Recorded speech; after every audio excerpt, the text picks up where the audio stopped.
Praise the Lord. This time with God എന്ന ഈ പ്രോഗ്രാമിലേക്ക് നിങ്ങളെ ഓരോരുത്തരെയും ഞാൻ സ്വാഗതം ചെയ്യുകയാണ്.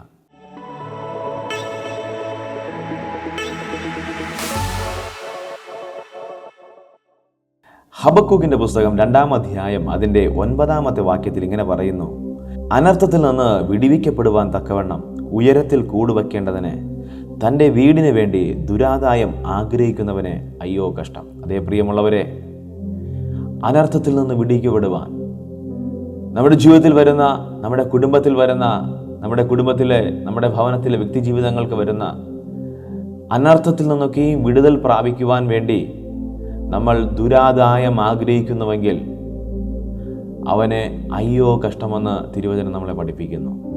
വളരെ അനുഗ്രഹിക്കപ്പെട്ടൊരു വാക്യമാണ്. നമ്മൾ ഓരോരുത്തരും ഇത് ചിന്തിക്കേണ്ട കാര്യം തന്നെയാണ്.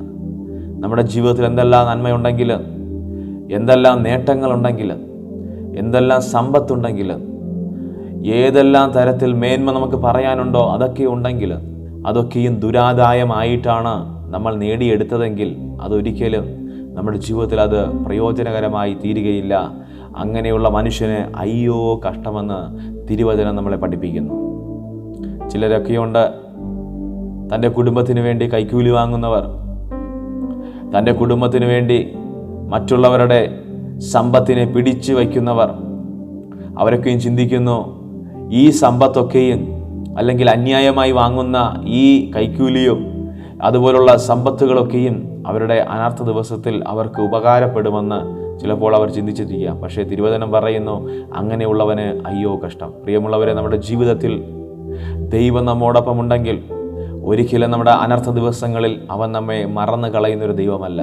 നമ്മുടെ അനർത്ഥ ദിവസങ്ങളിൽ നമുക്ക് തുണയായിരിക്കുന്നത്, നമ്മെ വിടുവിക്കുന്നതൊക്കെയും ദൈവത്തിൻ്റെ കരമാണെന്ന് നമ്മൾ മറന്നു പോകരുത്. അതുകൊണ്ട് പ്രിയതമ മക്കളെ, നിങ്ങളുടെ ജീവിതത്തിൽ എവിടെയെങ്കിലും പാളിച്ച പറ്റിയിട്ടുണ്ടെങ്കിൽ, എവിടെയെങ്കിലും നിങ്ങൾ അന്യായമായി എന്തെങ്കിലും കൈപ്പറ്റിയിട്ടുണ്ടെങ്കിൽ, എവിടെയെങ്കിലും നിങ്ങൾ ഇവിടെ തിരുവചനം പറയുന്നത് പോലെ ദുരാദായം നിങ്ങളുടെ ഭവനത്തിലേക്ക് നിങ്ങൾ കൊണ്ടുപോയിട്ടുണ്ടെങ്കിൽ ദൈവത്തോട് മാപ്പ് പറഞ്ഞ് അതൊക്കെയും മടക്കി നൽകുവാൻ തക്കവണ്ണം നമ്മൾ ഇടയായിത്തീരണം.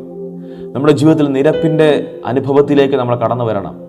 കാരണം തിരുവചനം പറയുന്നുവല്ലോ, അങ്ങനെ പണം സമ്പാദിക്കുന്നവന് ഒരിക്കലും അവൻ്റെ ജീവിതത്തിൽ നന്മയുണ്ടാകത്തില്ല, അവന് അയ്യോ കഷ്ടം. പക്ഷേ നമ്മുടെ ജീവിതത്തിൽ വരുന്ന അനർത്ഥങ്ങളിൽ ദൈവം നമുക്ക് തുണയായിരിക്കുന്നുവെങ്കിൽ നമ്മുടെ ജീവിതം അനുഗ്രഹമായിരിക്കും.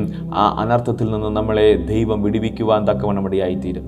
ഒരു നിമിഷം നമ്മൾ കണ്ണുകളടയ്ക്കാം, ദൈവസന്നിധി പ്രാർത്ഥിക്കാം. പരിശുദ്ധനായ ഞങ്ങളുടെ സ്വർഗീയ നല്ല പിതാവേ, അനുഗ്രഹിക്കപ്പെട്ട നല്ല സമയത്തിനായി ഞങ്ങൾ അങ്ങേ സ്തുതിക്കുന്നു കർത്താവേ.